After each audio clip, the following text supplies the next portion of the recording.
Jashuva Daniel గారు ఒక బంగారు మాట అన్నారు. అది చాలా విలువైన మాట. అదేమిటంటే, విశ్వాసము భయము కలిసి ఉండవు అన్నాడు. విశ్వాసము భయము కలిసి ఉండవు అన్నాడు. విశ్వాసం ఉన్నవాడి దగ్గర భయం ఉండదు. ఒక వ్యక్తికి భయం ఉంది అంటే ఆ వ్యక్తిలో విశ్వాసం లేదు అని అర్థం. దీన్నే యెషయా గ్రంథంలో మరో విధంగా చెప్పాడు, విశ్వసించువాడు కలవరపడడు అని. దేవుని యందు విశ్వాసం ఉంచిన వానిలో కలవరం ఉండదు అన్నాడు. భయం ముదిరి కలవరంగా మారిద్ది. జాషువా డానియల్ గారు భయం అని చెబితే, పరిశుద్ధాత్మ దేవుడు కలవరాన్ని గురించి కూడా మాట్లాడాడు. విశ్వాసము భయము కలిసి ఉండవు అన్నది ఎంత నిజం. విశ్వాసం ఉన్నటువంటి వ్యక్తిలో దేనిని గూర్చిన భయం కూడా ఉండదు. ఎందుకంటే అతడు దేవుణ్ణి నమ్ముతున్నాడు. ఈ లోకంలో డబ్బు సంపాదించేవాడిని తెలివైన వాడు అంటారు. రాజకీయ పార్టీలలో చేరి ఓ మంచి నాయకుడైతే అబ్బా గొప్ప జ్ఞానవంతుడు, సమాజంలో ఎంత గుర్తింపు సాధించాడు అని అతన్ని ఘనపరుస్తారు.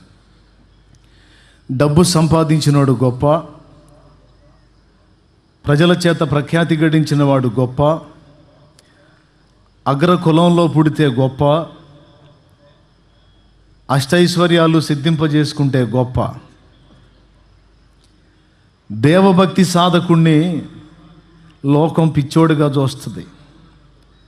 ఎవరైనా పొద్దస్తమానం దేవుడు దేవుడు దేవుడు అంటున్నారు అనుకో, వీడెవడరా పొద్దున్న లెగిస్తే దేవుడు దేవుడు దేవుడు అంటాడు. రేయ్, భక్తి ఉండాలిరా, కానీ పొద్దస్తమానం అదే పిచ్చి పనికిరాదు. ఎప్పుడో ఒకసారి దేవుడు బాధల్లోనో ఇబ్బందుల్లోనో కష్టాల్లోనో దేవుడు అంటే సరిపోయింది. కానీ పొద్దస్తమానం దేవుడు దేవుడు దేవుడు అంటే ఎట్లారా? డబ్బులు జేబులో ఉంటే దేవుడు మన సంకలో ఉంటాడురా అన్నాడు ఒకడు. ఇంకొకడు అన్నాడు, పైసా మే పరమాత్మ హే అన్నాడు. ఏమండి, ఇవన్నీ నిజాలేనా? నిజంగా దేవుణ్ణి ప్రక్కన పెట్టి ఇవన్నీ సంపాదించుకునేవాడు నిజంగా జ్ఞానవంతుడేనా అంటే కొంతవరకు అవి ఉపయోగపడతాయి ఈ భూమి మీద జీవించినంత వరకు. ఎంత మొనగాడికి కూడా చావు అనేది ఒకటి ఉంది. నేను చెప్పేది జాగ్రత్తగా వినండి. వాళ్ళ దగ్గర డబ్బులు ఉన్నాయండి, చైనా దేశంలో వాళ్ళ దగ్గర డబ్బులు ఉన్నాయి, పైసలు ఉన్నాయి, కానీ జబ్బు వచ్చింది. ఆ జబ్బుకు మందు లేదు. ఇప్పుడు చెప్పండి, డబ్బుని నమ్ముకున్నవాడు లేకపోతే లోకంలో మరోదాన్ని నమ్ముకున్నాడు ఎంతవరకు దానివల్ల మేలు పొందుతున్నాడు? కానీ దేవుణ్ణి విశ్వసించిన వాడు, దేవుణ్ణి ప్రేమించిన వాడు, దేవుణ్ణి హత్తుకున్నవాడు, దేవుని విషయంలో ఆసక్తి కలిగి ఉన్నవాడు ఎలాంటి పరిస్థితుల్లోనైనా సమాధానంగా ఉండగలడు. ఎందుకు అంటే, ఆర్థిక సమస్య అయితే ఆయన శ్రీమంతుడు, జబ్బు వస్తే ఆయన స్వస్థపరిచే యెహోవా, శత్రు భయం అయితే ఆయన నీ శత్రువులను పాదపీఠంగా చేస్తానంటాడు, గుండె చెదరితే ఆయన ఆదరిస్తాడు, అనాథవైతే అమ్మ నాన్న అన్నీ తానే అవుతాడు, కన్న తల్లిదండ్రులు సైతం పర్మనెంట్గా మనతో ఉండరు, కానీ మనం పుట్టింది మొదలుకొని చచ్చిందాకా, చచ్చిన తర్వాత నిత్యత్వంలో చేరిందాకా మనల్ని ఎడబాయకుండా ఉండేవాడు దేవుడే. అలాంటి దేవుడు ఎంత ముఖ్యుడో, ఆయనను గూర్చిన సంగతి ఎంత ప్రాముఖ్యమో సమాజము గుర్తుపట్టకుండా సైతాను అందరినీ మభ్యపెట్టి మోసగించి వంకర త్రోవల్లో తీసుకెళ్తున్నాడు. నా ప్రియమైన దేవుని బిడ్డలారా, ఈరోజు మీరు వాటన్నిటినీ పక్కన పెట్టి జీవము గల దేవుని సన్నిధికి పరిగెత్తారు. అన్నిటికంటే అందరికంటే కూడా దేవుడు మాకు చాలా ముఖ్యం, దేవుడు మాకు అవసరం, దేవుడే మా జీవితంలో ప్రథమమైనటువంటి వ్యక్తి, మా జీవితంలో జ్యేష్ఠ భాగం దేవుడిదే అన్నట్టు మీరు స్పందించారు. మిమ్మల్ని అందరినీ బట్టి దేవుడిని ఎంతో మహిమపరుస్తున్నా. మనం ఏది ఉన్నా లేకపోయినా దేవుణ్ణి కలిగి ఉంటే చాలండి. ఒకసారి ఒక చిన్న స్టోరీ నేను ఒక బుక్లో చదివాను. ఓ రాజుగారు అడవికి వెళ్తాడు, వేటాడేదానికి వెళ్తాడు. వేటాడటానికి వెళ్తే ఎట్లా బెడిసిద్దో ఏం సంగతో తెలియదు, కానీ మొత్తానికి రథం దిగి పరిగెత్తుతుంటాడు. దారి తప్పిపోతాడు అరణ్యంలో. ఏదో క్రూర మృగం వెంటబడిద్ది, ఆయన చేతుల్లో ఆయుధాలు పోతాయి, పరిగెత్తుకొని వెళ్తూ ఉంటాడు. వెంట క్రూర మృగం తరుముతూ ఉంటుంది. కొంచెం దూరం వెళ్ళిన తర్వాత నలుగురు యవనస్తులు ఆ రాజుని ఎదుర్కొంటారు, వెనకొచ్చే క్రూర మృగాన్ని ఎదుర్కొంటారు. వాళ్ళు కట్టెలు కొట్టుకొని బతికేవాళ్ళు. ఆ క్రూర మృగాన్ని వాళ్ళు ఎదిరించి వీరోచితంగా పోరాడి దాన్ని చంపేస్తారు. రాజుగారు సంతోషించి, బలా, నా ప్రాణాన్ని కాపాడిన వీరులు మీరు, మీకేం కావాలన్నా ఇస్తాను, కోరుకోండి అంటే, అయ్యా మీరెవరు అని అడుగుతారు వాళ్ళు. ఈ రాజ్యాన్ని పరిపాలించే మహారాజుని, వేట కోసం వచ్చాను, అయితే ఇలా ఇలా జరిగిందని ఏదో ఆయన మ్యాటర్ ఆయన చెప్పాడు. మీకేం కావాలో కోరుకోండి, అవన్నీ నేను మీకు తక్షణమే ఏర్పాటు చేస్తానని అన్నాడు. మరి రాజులు మాట అంటే తప్పుతారా? తప్పరు కదా. కాబట్టి వాళ్ళు నలుగురు కోరికలు కోరుకునే ఛాన్స్ వచ్చింది. మహారాజు కాబట్టి ఏదైనా ఇస్తాడు. వాళ్ళల్లో ఒకడు అన్నాడు, అయ్యా నాకు సరైన ఇల్లు లేదు, నాకు ఒక ఇల్లు కట్టించి కాస్త ధనం ఇస్తే ఏదో ప్రశాంతంగా బతుకుతాను అన్నాడు. తప్పకుండా అన్నాడు. మరొకడు అన్నాడు, కాస్త సామాజిక దృష్టి కలిగినటువంటి వాడు. ఇతనే ఉన్నాడంటే, మహారాజా నాకు కొంచెం ధనం ఇవ్వండి, అంతేకాదు మా ఏరియాలో అంతా కూడా స్లమ్గా ఉంది, దాన్ని కొంచెం డెవలప్ చేయండి అన్నాడు. ఆహా, పర్వాలేదు, వీడు సామాజిక దృష్టి కలిగిన వాడు అనుకొని సంతోషించాడు. తప్పకుండా చేస్తాను అన్నాడు. మూడోవాడు అన్నాడు, మహారాజా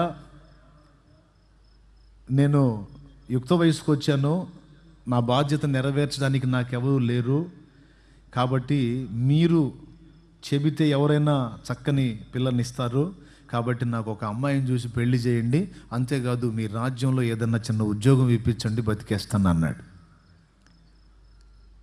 ఓ సరే సరే అలాగే కానీ అన్నాడు. ఫస్ట్ వాడు ఏం కోరాడు? ఒక ఇల్లు కట్టించి కొంత డబ్బు ఇమ్మన్నాడు. రెండోవాడు ఏమన్నాడు? కొంత మనీ ఇచ్చి వాళ్ళ ఏరియాని డెవలప్ చేయమన్నాడు. మూడోవాడు ఏమన్నాడు? నాకు ఒక అమ్మాయిని చూసి వివాహం చేసి మీ రాజ్యంలో ఏదన్నా మీ ఆస్థానాల్లో అంత కొలువు ఇప్పించండి, బతికేస్తాను అన్నాడు. ఈ నాలుగోవాడు ఏం అడుగుతాడని అడిగాడు. ఏమరా వీళ్ళందరూ రకరకాలు కోరారు, మరి నువ్వేం అడుగుతావని అన్నాడు. అప్పుడు ఈ నాలుగోవాడు అన్నాడు, మహారాజా మీరు నాకు ఇస్తానని మాట ఇస్తేనే నేను అడుగుతాను, లేకపోతే అడగను అన్నాడు. నేను ఒక్కసారి మాట అంటే తప్పకుండా నువ్వు అడిగింది నేను ఇస్తాను, అడుగు అన్నాడు. ఏమి లేదు మహారాజా, మీరు నాకేమి ఇవ్వద్దు, కానీ వారానికి ఒకసారి మా ఇంటికి వచ్చి అంత ఆతిథ్యం పుచ్చుకొని అంత ఆహారం తిని వెళ్తే చాలు, మీరున్నంత వరకు నేనున్నంత వరకు వారానికి ఒకసారి మీరు మా ఇంటికి వచ్చి నేను ఇచ్చేటువంటి ఆతిథ్యం తీసుకొని వెళ్తే అంతే చాలు అన్నాడు.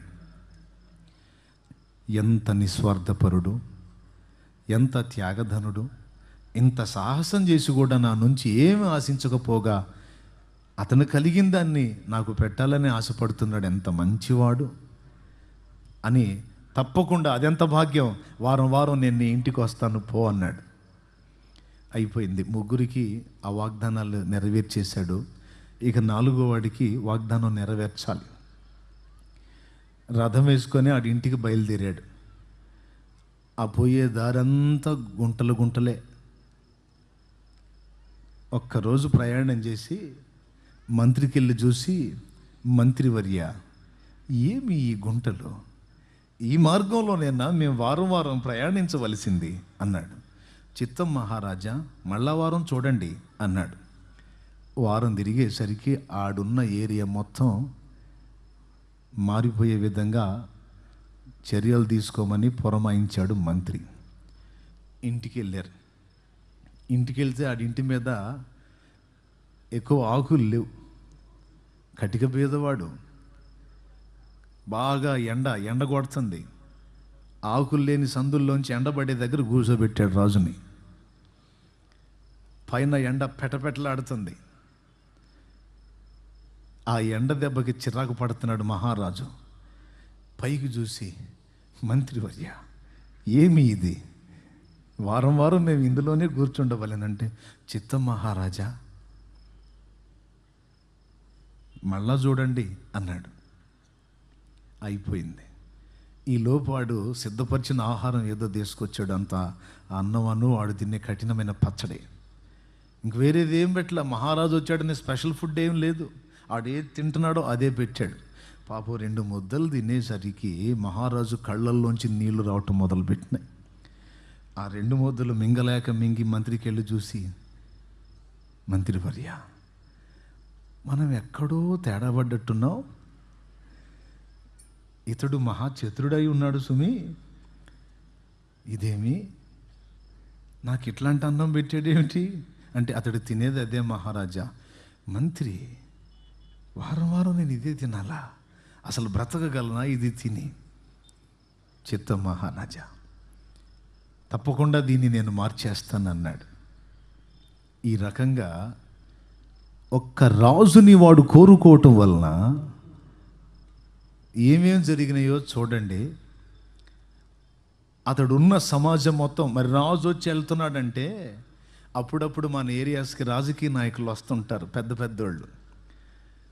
వాళ్ళు ఎప్పుడన్నా ఒకసారి వస్తారు. వాళ్ళు వచ్చేటప్పుడు ఎంత గొప్ప అద్భుతాలు జరుగుతాయంటే, తారు రోడ్ల మీద కూడా చెట్లు మొలుస్తాయి.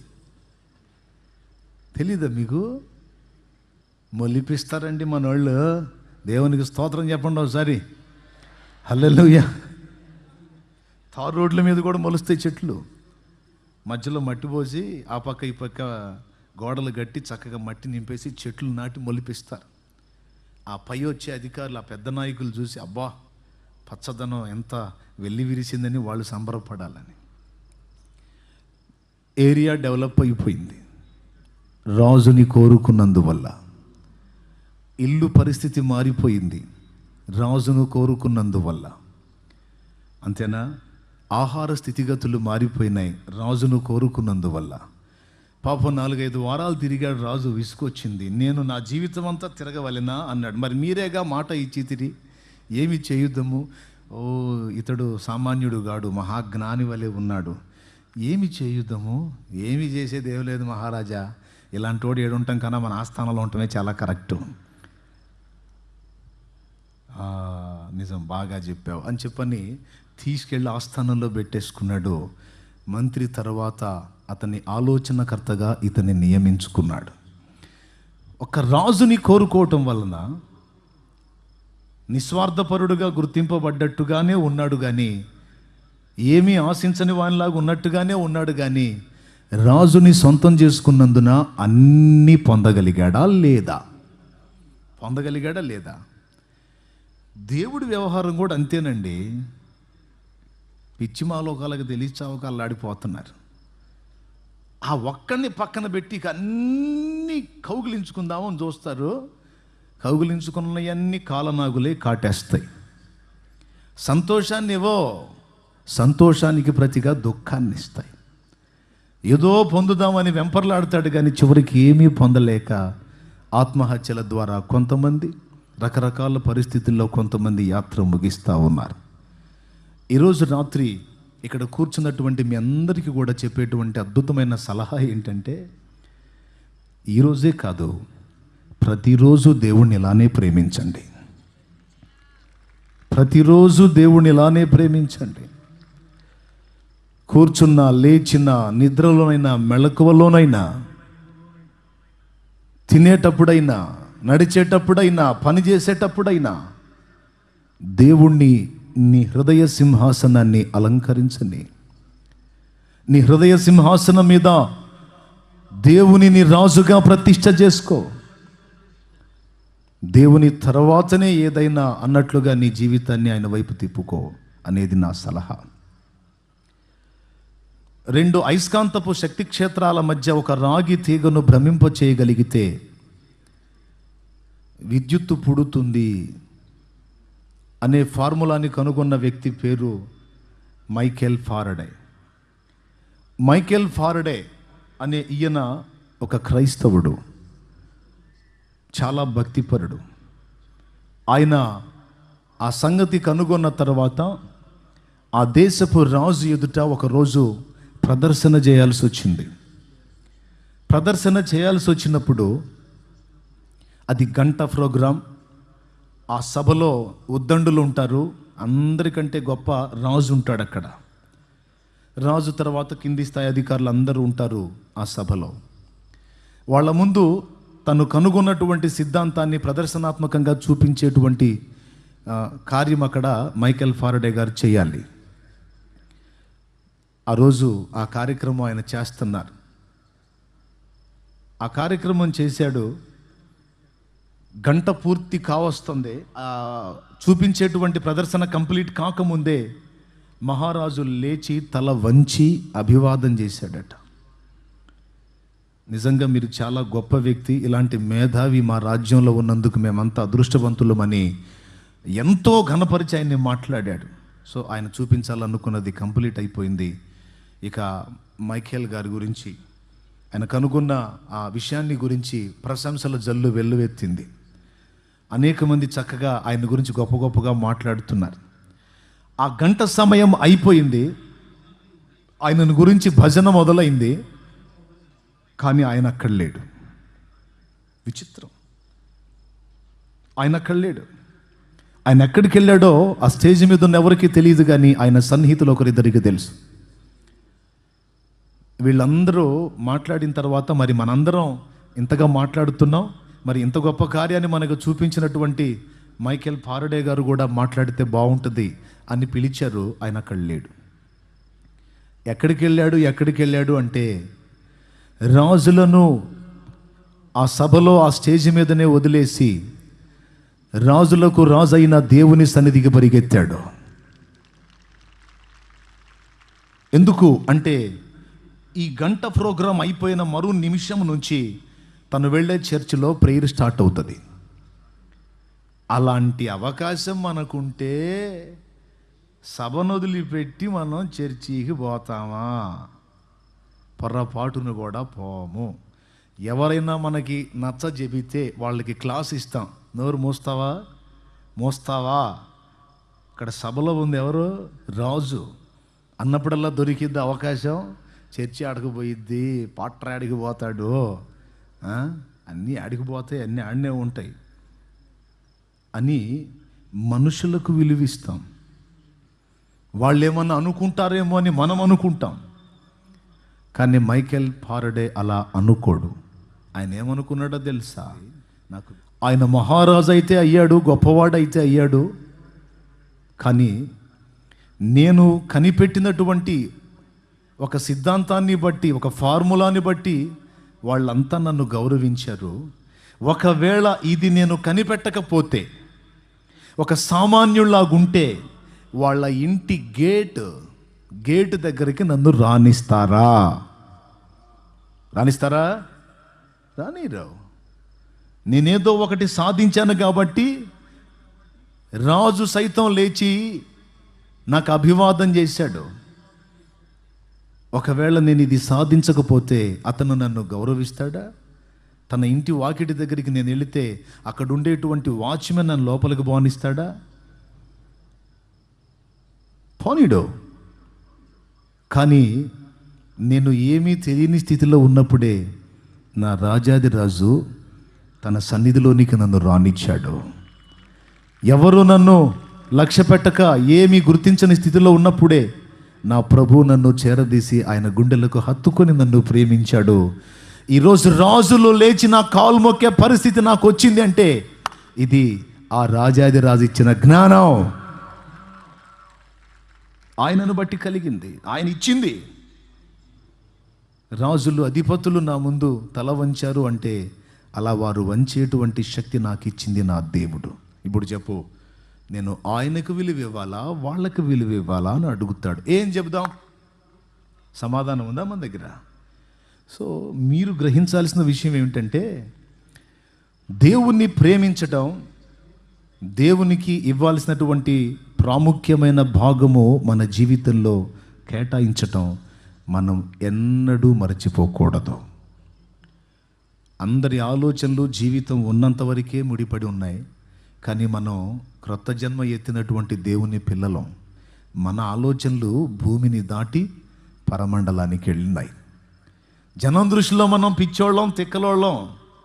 కానీ ఎవడు పిచ్చోడో ఎవడు తిక్కలోడో చచ్చాక తెలిసిద్ది. ఎప్పుడు తెలిసిద్ది? చచ్చాక తెలిసిద్ది. ఇప్పుడు కరోనా వచ్చిందిగా, చైనా వాళ్ళకు కొంచెం అర్థమైనట్టుంది. మనోళ్ళు కూడా చాలామందికి క్లైమాక్స్లోనే అర్థమైద్ది. ప్రతి ఒక్కరు కూడా జీవితం ఉన్నంత వరకే ఆలోచించుకుంటున్నారు. కానీ ఈ జీవితంలోనూ, ఈ జీవితం ముగించిన తర్వాత కూడా పరిస్థితి ఏమిటనేది ఆలోచించేవారు బహు కొద్దిమంది ఉన్నారు. అలా ఎవరైనా ఆలోచిస్తే ఈ రెండు సంగతులకు నేనే సమాధానమని ప్రభువే వాళ్లకు ప్రత్యక్షం అవుతాడు. ఈ జీవితానికి, ఈ యాత్ర ముగిసిన తరువాత మరో నూతన జీవితానికి కూడా సమాధానం యేసు దగ్గర ఉంది.